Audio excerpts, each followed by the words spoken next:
Bismillahirrahmanirrahim. Assalamualaikum warahmatullahi wabarakatuh. Kami dari kelompok Setelan 105 ingin membahas tentang biografi Sunan Gunung Jati dan Sunan Muria. Oke, langsung aja ke pembahasannya.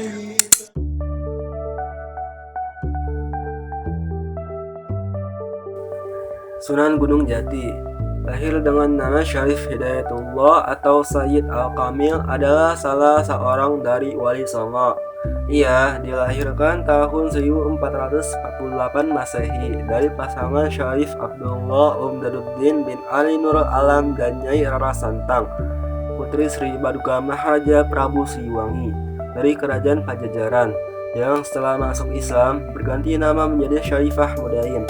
Sejak kecil, Syarif Hidayatullah belajar agama Islam secara intensif.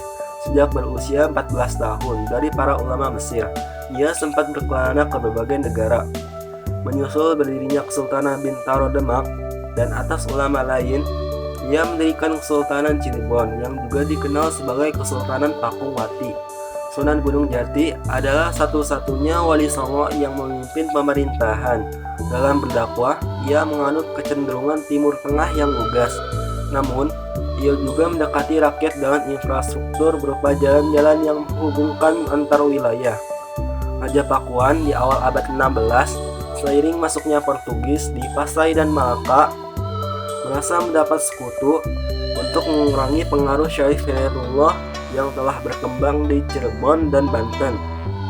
Di saat yang genting inilah, Syarif Hidayatullah berperan dalam membimbing Pati Unus dalam pembentukan armada gabungan Kesultanan Banten, Demak, Cirebon di Pulau Jawa.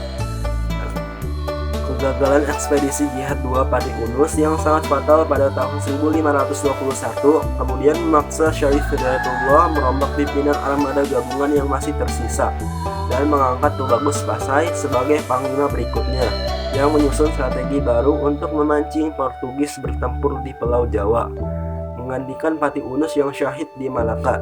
Pada tahun 1522, Maulana Hasanuddin membangun kompleks istana yang diberi nama Keraton Surosowan. Pada masa tersebut, dia juga membangun alun-alun, pasar, masjid agung, serta masjid di kawasan Pacitan.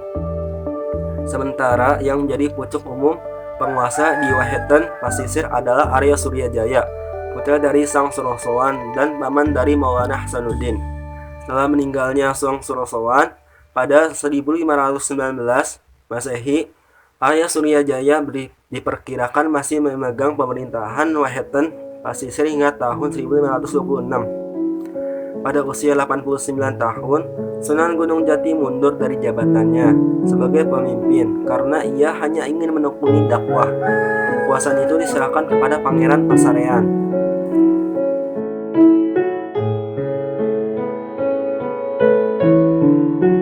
Sunan Muria merupakan putra dari Sunan Kalijaga. Melalui pernikahannya bersama Dewi Saroh, yang merupakan putri dari Syekh Maulana Ishaq, seorang ulama terkenal di Samudra Pasai, Aceh. Dengan demikian, maka Sunan Muria masih merupakan keponakan dari Sunan Giri. Saat masih kecil, Sunan Muria memiliki nama Raden Prawoto. Selain itu, beliau juga sering dipanggil dengan nama Raden Umar Said atau Raden Umar Syahid. Menginjak dewasa, Sunan Muria menikah dengan Dewi Sujinah, yang merupakan putri dari Sunan Nguduk, Raden Usman Haji. Sunan Nguduk merupakan salah satu putra dari Sultan di Mesir yang melakukan perjalanan hingga ke tanah Jawa. Sementara itu, Sunan Nguduk sendiri juga merupakan ayah dari Sunan Kudus. Dari pernikahannya dengan Dewi Sujinah, Sunan Muria dikaruniai putra bernama Pangeran Santri atau Sunan Ngadilanggu. Metode dan gaya yang dipergunakan dalam berdakwah banyak mengambil cara ayahnya, Sunan Kalijaga.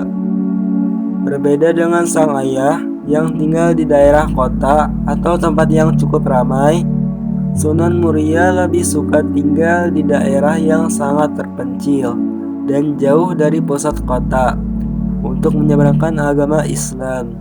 Ia banyak bergaul dengan rakyat jelata sambil mengajarkan keterampilan bercocok tanam, berdagang, dan melaut. Sunan Muria seringkali dijadikan pula sebagai penengah dalam konflik internal di Kesultanan Demak pada tahun 1518 sampai 1530 Masehi. Hal itu terjadi karena ia dikenal sebagai pribadi yang mampu memecahkan berbagai masalah. Betapapun rumitnya masalah itu, solusi pemecahannya pun selalu dapat diterima oleh semua pihak yang berseteru. Sunan Muria berdakwah dari Jepara, Tayu, Juwana, hingga sekitar Kudus dan Pati.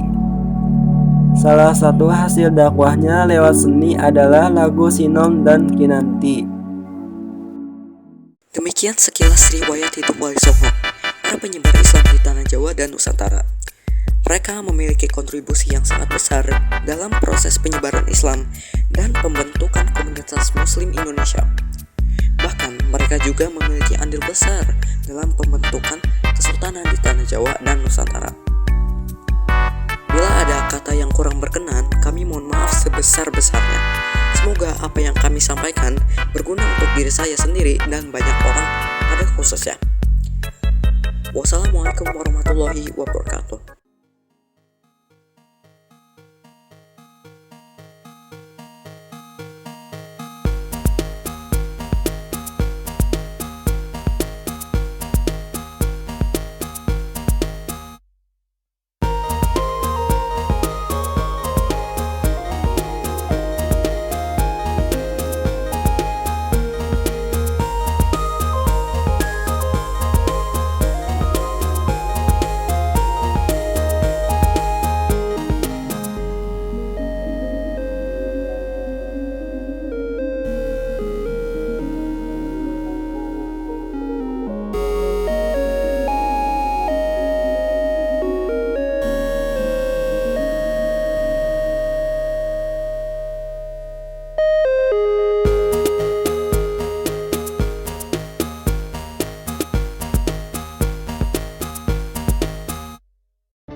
Another one.